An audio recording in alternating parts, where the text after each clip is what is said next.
Now we are going to continue from the slide number 26.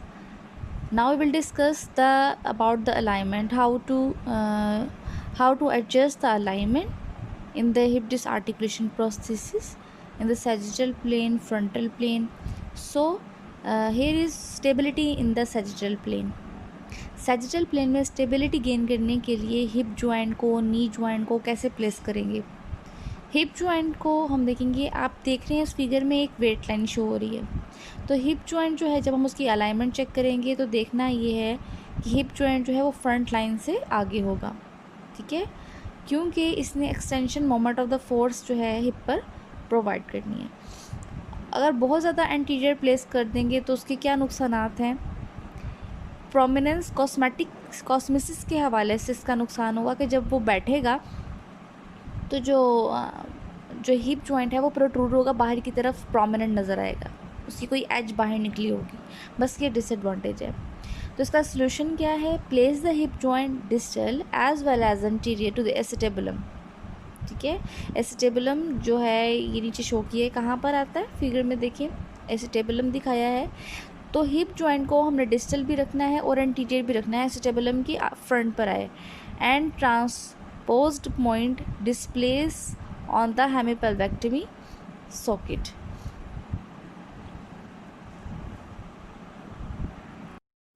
और अब बारी आती है नी जॉइंट की। नी जॉइंट की लोकेशन क्या रखनी है, it should be behind the weight line. Why, because gravity tend to extend the knee, वो ग्रेविटी खुद ब खुद उसको एक्सटेंशन करवाएगी, दैट्स वाई हमने उसको नी जॉइंट को बिहाइंड द वेट लाइन रखना है। Knee stability is influenced by the hip joint placement. Knee joint की स्टेबिलिटी हिप जॉइंट की प्लेसमेंट पर भी डिपेंड करती है। Even if the hip knee reference line were correct, excessive anterior placement of the hip joint in relation to the trunk center of gravity would bring the knee forward, resulting in knee instability. In the previous slide मैंने बताया कि hip joint को बहुत ज़्यादा anterior place करेंगे तो क्या होगा, जब वो बैठेगा तो उसका हिप जॉइंट जो है आगे की तरफ प्रोट्रूड या प्रोमिनेंट होगा, जो कॉस्मेटिक के हवाले से ठीक नहीं है। एक और डिसएडवांटेज इसका आ गया कि नी इनस्टेबल हो सकता है उसके बहुत ज़्यादा एंटीरियर प्लेस करने से, वेट लाइन के बहुत ज़्यादा एंटीरियर प्लेस करने से सेंटर ऑफ ग्रेविटी जो है वो डिस्टर्ब हो जाएगा और नी इनस्टेबल हो जाएगा। उसके बाद कौन सा कंपोनेंट हिप जॉइंट पे लगा था, हिप एक्सटेंशन स्टॉप लगा होता है। हिप एक्सटेंशन स्टॉप नाम से पता लग रहा है कि एक ख़ास एक्सटेंशन पॉइंट पर वो उसको स्टॉप कर देगा। लोकेशन इसकी क्या रखेंगे, एंटीरियर साइड पर और सॉकेट के डिस्टल साइड पर, एंड वाले पोर्शन पे और फ्रंट से, front end end portion of the socket. Contact the back of the thigh, prevent hyper extension of the prosthetic hip. Excessive extension करोगे और एक्सेसिव एक्सटेंशन को कहते हैं hyper extension. What to keep in mind, as long as the compression doesn't exceed, the knee joint is completely stable। जब तक compression ज़्यादा नहीं पड़ेगा knee joint stable ही रहेगा। That's why हम उसके इर्द गिर्द जो है वो soft bumper भी लगाते हैं। During gait, stop should not contract the thigh piece until the mid stance phase. Near the end of the stance phase, sufficient compression by the stop against the posterior thigh initiates swing phase by forcing the knee to flex. The amputee hasten, hurry, rush, swing in the swing phase by tilting his pelvis posteriorly to compress the stop earlier. अपनी gate को ख़त्म करने के लिए वो sudden कोई action ले सकता है, तो उससे क्या होगा, प्रेशर पड़ेगा, पेल्विस की पोस्टीरियर साइड पर प्रेशर पड़ेगा। तो ये चीज़ों का ध्यान रखना है कि हिप एक्सटेंशन स्टॉप इसलिए भी ज़रूरी है क्योंकि सारी चीज़ों को कंट्रोल करे, वो एक्सेसिव एक्सटेंशन होने ही नहीं देगा, जिसकी वजह से एक्सेसिव कंप्रेशन नहीं पड़ेगा। Here you can see in this figure stride length control strap use की गई है। जैसे कि नाम से पता लग रहा है ये गेट को कंट्रोल कर रही है, क्योंकि स्ट्राइड लेंथ को गेट भी कहते हैं। तो गेट कंट्रोल स्ट्रैप है, इसको इलास्टिक वेबिंग भी कहते हैं। इसको कहाँ से पास किया हुआ है आप देखें, पोस्टीरियर टू द हिप है, हिप जॉइंट के पोस्टीरियर है और नी जॉइंट की एंटीरियर जा रही है। सो इस तरह इसकी एडजस्टमेंट क्यों की गई है, इस तरह ये हिप एक्सेसिव हिप फ्लेक्शन को रोक रहा है। स्ट्रैप जो है वो इस तरह एडजस्ट की गई है, इलास्टिक वेबिंग इस तरह एडजस्ट की गई है कि वो 15 degree hip flexion they. Strap is made up of elastic webbing to deceleration, so deceleration during the swing is smooth. जो एंड फेस होता है स्विंग फेस का, डिसलेरेशन जब पाँव रोकना होता है, डिसलेरेशन बस पाँव हील स्ट्राइक से बिल्कुल पहले वाली स्टेज को डिसलेरेशन कहते हैं। तो तब स्ट्रैप जो है वो स्ट्रैप जो है वो स्मूथ गेट करवाएगी उस time. And if this stride control strap also act as an extension aid at the knee, तो फिर हम उसकी क्या लोकेशन रखेंगे, anterior cross strap will keep its medial and lateral portion ahead of the knee axis के भी आगे रखेंगे until the knee approaches 90 degrees as in sitting. After the 90 degree, the control strap will be in a position to hold the knee in flexion so that the foot remain flat on the floor. पाँव उठा हुआ नज़र नहीं आएगा, जो artificial foot है वो उठा हुआ नज़र नहीं आएगा, वो बिल्कुल फ्लैट नज़र आएगा फ्लोर पे। और इसके लिए जो है हम स्ट्राइड कंट्रोल स्ट्रैप को एक्सटेंशन एड के तौर पे भी यूज़ करते हैं ताकि 90 डिग्री जो है वो शैंक का एरिया आ जाए। उसके बाद हील कैसी होनी चाहिए, सॉफ्ट होनी चाहिए बट नॉट टू सॉफ्ट। अगर टू सॉफ्ट होगी उसके भी डिसएडवांटेजेस आ जाएंगे। सॉफ्ट होनी चाहिए ताकि स्मूथ गेट पैटर्न दे सकें। Soft heel also aids in the knee stability, but if the plantar bumper of the single axis knee assembly, पीछे हमने देखा था जो इलास्टिक वेबिंग है उसके साथ एक बम्पर लगाया हुआ है, रबर बम्पर लिखा हुआ था, तो वो प्लांटर बम्पर है basically. If the planter bumper of the single axis knee assembly is too soft, the patient will experience foot slap. अगर बहुत सॉफ्ट होगा तो रेजिस्टेंस नहीं देगा और फ़ौरन जो है पाँव स्लैप करेगा, उसका फुट स्लैप करेगा और आवाज़ भी आएगी। If heel wedge of the SACH solid ankle cushion heel foot अगर यूज़ किया गया और उसकी जो हील वेज है वो बहुत ही सॉफ्ट बनाई गई है, हील की वेज जो अंदर होती है हील के और उसकी वेज शेप होती है, अगर वो सॉफ्ट बनाई गई है तो amputee transition through the stance face will be hindered, यानी कि स्मूथ तो होगा लेकिन जो उसकी जो वेट डिस्ट्रीब्यूशन है, वेट ट्रांसफ़र हो रहा है ड्यूरिंग द स्टांस फेस, पहले हील पे आया था, फुट फ्लैट पे वेट आता है, फिर मिड स्टांस पे कहाँ पे वेट आता है, तो जो वेट डिस्ट्रीब्यूशन है वो हिंडर्ड रहेगी, पता नहीं चलेगा। अब बारी आती है frontal plane stability. Frontal plane में स्टेबिलिटी कैसे आ सकती है, एक तो उन्होंने बात बताई है कि अगर इसमें नैरो बेस रखेंगे चलते हुए ड्यूरिंग गेट तो स्टेबल रहता है बंदा। फ्रंटल प्लेन में अगर देखा जाए तो नैरो बेस, नॉर्मल बेस कितनी होती है 2 to 5 सेंटीमीटर होती है, तो यहाँ पे कितनी कहा है इन्होंने, कितनी नैरो हो 7.5 सेंटीमीटर। वाइडर बेस होगी तो क्या होगा, it would force the amputee to bend. अगर वाइडर बेस रखेंगे तो लेटरल ट्रंक बेंडिंग के चांसेस होंगे। Now prosthetic heel, the centre of the prosthetic heel should be vertically under the ischial tuberosity. अगर जो हम एक लाइन जो है वो अलाइनमेंट देखते हुए इस बात को देखेंगे कि सेंटर ऑफ द हील जो है वो वर्टिकल अलाइनमेंट है, उसकी वर्टिकल लाइन आ रही है इशियल ट्यूबरोसिटी से ऊपर तक।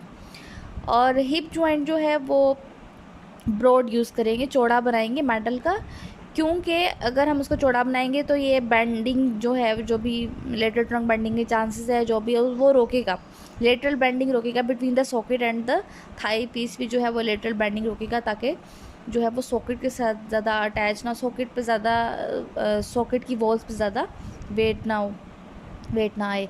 ओरिजिनल कैनेडियन हिप डिसआर्टिकुलेशन के डिसएडवांटेज क्या थे, अभी जो स्टार्ट में कैनेडियन हिप डिसआर्टिकुलेशन प्रोसेसेस बनाई गई थी इसमें क्या फॉल्ट आ रहा था तब, मेन डिसएडवांटेज जो नोट किया गया कि ये सिमिलर है सिंगल एक्सिस नी जॉइंट के, और अगर एक दफ़ा इसको लगा दिया गया है सिंगल एक्सिस नी जॉइंट को तो अगर उसमें कोई ख़राबी आ गई है ड्यूरिंग अलाइनमेंट देखा गया सैजिटल प्लेन में, फ्रंटल प्लेन में, उसकी जब अलाइनमेंट चेक की गई तो थोड़ी बहुत कमी पेशी आ रही थी, तो जब इसको दोबारा वर्कशॉप में लेके जाते थे इसको ठीक करवाने के लिए तो सारे कंपोनेंट्स को फिर से डिसअसेंबल करना पड़ता था और डिसअसेंबल करते हुए कंपोनेंट्स ख़राब भी हो सकते थे, तो पूरी प्रोसेस को दोबारा से तोड़ना और फिर बनाना बहुत ही मुश्किल काम था। तो ये एक डिसएडवांटेज था कि सिंगल एक्सिस नी जॉइंट जो पुराना वाला यूज़ कर रहे थे वो उसके ये बेसिकली जो है वो नी जॉइंट की वजह से ये सब कुछ हो रहा था।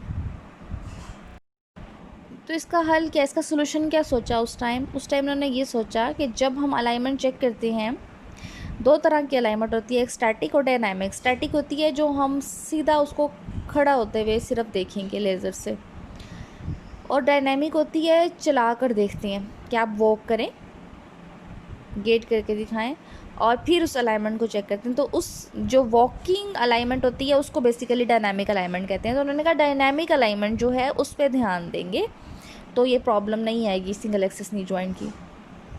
To allow alteration in the alignment, adjustable joint was developed and represented at two reciprocal spheres. Dynamic alignment becomes simplified with this adjustable joint, however, cannot be fastened permanently until the dynamic alignment completed and therefore sometimes slips during the dynamic alignment. उन्होंने कहा तब तक हम इसको permanent attach नहीं करके दिखाएंगे जब तक हम डायनामिक अलाइनमेंट पेशेंट पे चेक नहीं कर लेते। तब तक हम डिसअसेंबल ही रखेंगे सारे कंपोनेंट्स को ताकि इजीली असम्बल हो जाए बाद में, हम परमानेंट नहीं अटैच करेंगे। But it justifies solution to previous problem during the fabrication and alignment. अब है गेट सीक्वेंसेस। हम गेट को स्टार्ट करते हैं ट्रांसफेस से प्रोस्थेटिक साइड की। फिगर में भी देखें हील स्ट्राइक पे क्या हो रहा है, हिप जॉइंट पे क्या हो रहा है, नी जॉइंट पे क्या हो रहा है और फुट पे क्या हो रहा है, फिगर में भी देखें साथ साथ। Before heel strike, stride length control strap limits the hip flexion to approximately 15 degrees to provide accurate heel strike. Resultant floor reaction forces continue to advance without interrupting forward movement of the trunk. Support passes from the heel through head of the hip joint, especially if the tension on the strap is great. Knee joint पे देखें approximately 1.3 centimetre behind the spot point है, और ये जो line आ रही है ये spot point है, ये डॉटेड लाइन है, ये स्पॉट पॉइंट है। फुट देखें, प्रोस्थेटिक हील देखें, इसमें कह रहे हैं ये ऐसी होनी चाहिए प्रोस्थेटिक हील की जैसे डिग कर रहे होते हैं ज़मीन में, तो इसलिए प्रोस्थेटिक हील जो है should be planted firmly on the ground to make the gait sequence smooth. तो हील स्ट्राइक फर्स्ट स्टेप था। उसके बाद आता है फुट फ्लैट। अब यहाँ पे हिप नी जॉइंट को देखें आप कैसे क्या हो रहा है, और साउंड लेग को भी आप देखें। Hip and knee joint with a stable prosthetic hip and knee joint sound leg can be lifted for the swing through. जब साउंड लेग को महसूस होगा कि दूसरी टांग अब वज़न उठाने के काबिल हो गई है, वो स्टेबल है, तभी वो जो है वो साउंड लेग को लिफ्ट कर सकता है। माइंड भी सेटिस्फाई होगा जब तक, और जब तक वो महसूस भी करेगा कि हाँ मैं तैयार हूँ अपनी लेग लिफ्ट करने के लिए। और फुट और हील कैसा होगा, soft heel provide smooth forward transition from the heel strike to foot flat and increase knee stability, but not too soft heel. Too soft heel bumper क्या करेगा, वो स्मूथ फॉरवर्ड ट्रांजिशन जो है वो hinder कर देगा, मीन के wait distribution disturb हो जाएगा। हिप एक्सटेंशन स्टॉप को हम कहाँ रखेंगे, हिप एक्सटेंशन स्टॉप पे क्या इफेक्ट हो रहा है, फुट फ्लैट के दौरान कंप्रेस होना स्टार्ट हो गया। फुट फ्लैट के बाद अब वो कंप्रेशन उस पर स्टार्ट हो गई है। अब मिड स्टांस फेस पे पहुंचा है। देखें हिप जॉइंट जो है, hip motion causes the stride length control strap to relax. अब देखें अब इस पर टेंशन नहीं आ रही, जो स्ट्रैप लगी हुई है स्ट्राइड लेंथ कंट्रोल स्ट्रैप जो है अब ये सीधी हो गई है, और इसमें जो टेंशन है क्योंकि इलास्टिक वेबिंग है, इलास्टिक चीज़ की बनी है, तो अभी अपनी जगह पे है और रिलैक्स हुई हुई है, इस पर कोई टेंशन नहीं पड़ रही है। नी जॉइंट देखें तो prosthetic knee stability increases as the floor reaction moves forward the ball of the prosthetic foot. Ball of the prosthetic foot से क्या मुराद है, मेटाटार्सल एरिया जो होगा, ठीक है, उसके बिल्कुल पास आना शुरू हो गई है weight line. Sound and prosthetic foot को देखें, साउंड फुट को भी देखें। Once the sound foot rises, अब इसमें देखें साउंड फुट राइज हो गया, momentum carries the torso forward और ट्रंक फॉरवर्ड मूव करना शुरू हो गया।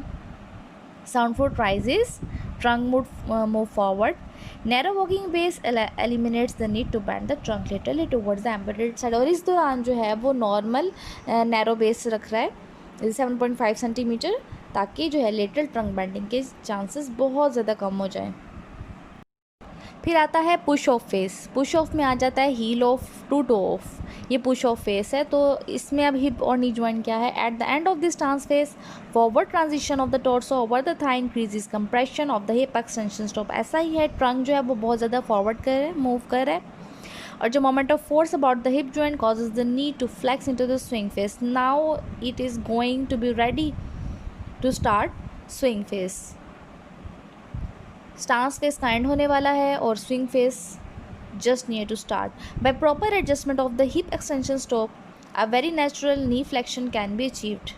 ये बहुत अच्छी बात लिखी हुई है कि जब तक हम देखेंगे हिप एक्सटेंशन स्टॉप अपना काम ठीक कर रहा है, हिप एक्सटेंशन स्टॉप अपना काम ठीक कर रहा है, तो नी की जो नेचुरल फ्लेक्शन है वो हमें आ सकती है. जब ऊपर वाली चीज़ स्टेबल है, क्योंकि उसके साथ स्ट्रैप अटैच हुई हुई है ना, जो कंट्रोल स्ट्रैप है, तो कंट्रोल स्ट्रैप जो है उसको अच्छी तरह कंट्रोल करना आना चाहिए. अगर वो सही जगह एडजस्ट हुई हुई है और सही जगह अपना काम कर रही है, तो उसके नीचे वाले लोग जो हैं वो सही काम करेंगे. इसी तरह जो है वो कह रहे हैं हिप एक्सटेंशन स्टॉप जो हमने लगाया, अगर वो सही तरह काम करता है, सही टाइम पे एक्सटेंशन को स्टॉप कर देता है, तो नी के पे भी जो फ्लेक्शन, नी की भी फ्लेक्शन एक्सटेंशन जो है वो भी स्मूथ होगी. The amputee sits hard, work extra hard to initiate the knee flexion to facilitate toe off. अब क्योंकि यहाँ पे नी जॉइंट ने ही अब स्विंग करवानी है, नी फ्लेक्स होगी तो स्विंग फेस में जाएगा, तो नी यहाँ पर अब बहुत स्ट्रेस में है और उसने ही स्मूथ गेट करवानी है, तो यहाँ पर अब उसको मेहनत करनी पड़ रही है अपने आर्टिफिशियल मैकेनिकल नी जॉइंट पे. More backward rotation of the pelvis in the socket increases the compression of the hip extension stop. It advances the processes forcibly and provide more rapid knee flexion, and during or just before rotation, weight is transferred to the sound leg simultaneously to avoid the feeling of insecurity. और इस दौरान जब वो नी flexion करता है तो socket की walls पे भी कंप्रेशन हो जाता है, स्टार्ट होना शुरू हो जाता है. तो वो कह रहे हैं इतना ज़्यादा जो है वो कंप्रेशन नहीं डालना. कैसे हम करें इसको एडजस्ट के वो ना डाले, वो कह रहे हैं आप कोशिश करें कि फ़ौरन जो पेशेंट जो है फ़ौरन साउंड लेग पे वेट ट्रांसफ़र करना शुरू कर दे, ताकि उसको माइंड में भी ऐसा ना आए कि इनसिक्योर हो रहा है वो. आफ्टर टॉफ यानी कि स्विंग फेस स्टार्ट हो गया, एक्सेलरेशन फेस है. Prosthesis swing forward as a pendulum.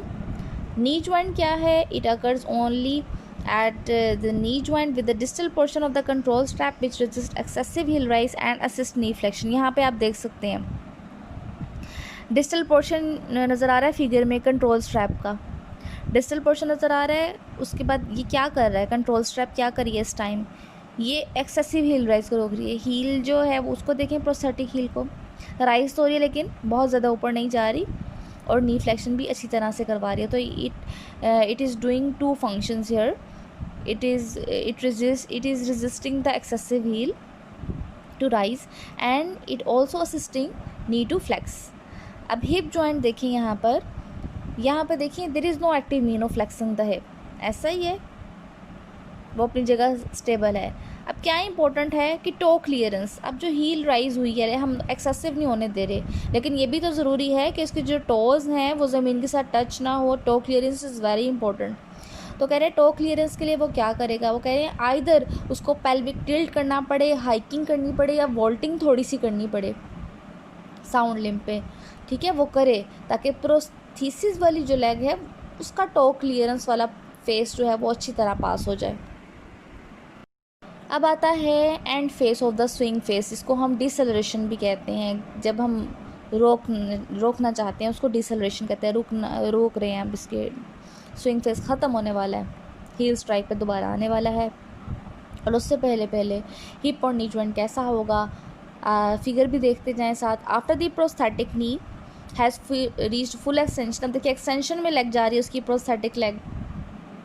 The limb swings forward from the hip joint, swing become limiting by the control strap. ऐसा ही है. Heel strike should be made as soon as the hip flexion rested. इससे पहले hip flexion, क्योंकि ये जो hip flexion control strap है उसको रोकेगी, जिस कंट्रोल स्ट्रैप है वो ज़्यादा होने भी नहीं देगी. तो वो कह रहे हैं इससे पहले कि हिप फ्लेक्शन जितनी उसने अलाउ की या 15 डिग्री, तो जब तक 15 डिग्री पे पहुंचने से पहले ही वो हील स्ट्राइक करवा दे. अब जो प्रोसेसेस बन रही हैं वो मॉड्यूलर अप्रोच उन्होंने कर ली है. मॉड्यूलर टाइप है. मॉड्यूलर टाइप का मतलब है कि जिस कंपोनेंट्स जो हैं वो इंडिविजुअली अटैच किए जाते हैं अकॉर्डिंग टू लेंथ, और इजी हो जाता है अब ये काम, और मटेरियल भी वो अच्छा यूज़ करते हैं. तो ये मॉड्यूलर अप्रोच है, मोर एक्सेप्टेबल है और बहुत ज़्यादा यूज़फुल है. Either for the true hip disarticulation जो हमने टाइप पढ़ी थी, और हेमीपेल्वेक्टमी भी एक टाइप पढ़ी थी, तो दोनों के लिए बहुत अच्छी प्रूव हुई. रीज़न्स क्या हैं क्यों अच्छी प्रूव हुई, क्योंकि एक तो इसका वेट डिफरेंस आया, उससे ये लाइट वेट थी। ये कंपोनेंट्स की बात है कि वो कैसे यूज़ किया गया है। ये हैवी भी हो सकती है कंपोनेंट्स के लिहाज से, अगर तो कंपोनेंट्स जो है वो नी जॉइंट और इस तरह के हैवी मटेरियल यूज़ किया गया तो हैवी भी हो सकती है, और अगर हमने कोई मेटल है लाइट वेट यूज़ किया तो लाइट भी हो सकती है। तो वेट डिफरेंस आ सकता है, लाइट भी हो सकती है और भी हो सकता है, लेकिन हमने फंक्शन देखना है जिसमें ज़्यादा फंक्शन अचीव हो सके। कॉस्मेसिस थी, कॉस्मेसिस के हवाले से भी अच्छी है। मोर कॉस्मेसिस कॉस्मेटिक है देन द बिलो नी और अबव नी प्रोसेसिस, क्योंकि इसमें जो है उसका अपना हिप जॉइंट तो है नहीं, सॉकेट लगा हुआ है, और सॉकेट का जो बल्क है वो इस तरह का बनाया कि वो नेचुरल लगे जब वो कपड़े ऊपर पहने। It allows the encasing the proximal portion of the processes with only a thin non-resilient cosmetic cover, और ऊपर कोई भी ग्लव्स जो है उस टाइप का उसके स्किन कलर से मैच करके लगा देंगे तो कॉस्मेटिकली भी ये अच्छा बन जाएगा। ड्यूरेबल भी है, क्योंकि आप देखें जो होती है हिप डिसआर्टिकुलेशन जब पेशेंट की होती है, ज़ाहिर है उसके फंक्शंस बिलो नी और अबव नी से तो कम ही होंगे, क्योंकि अबव नी में जो है वो हिप जॉइंट तो एटलीस्ट होता है और बिलो नी में नी जॉइंट होता है।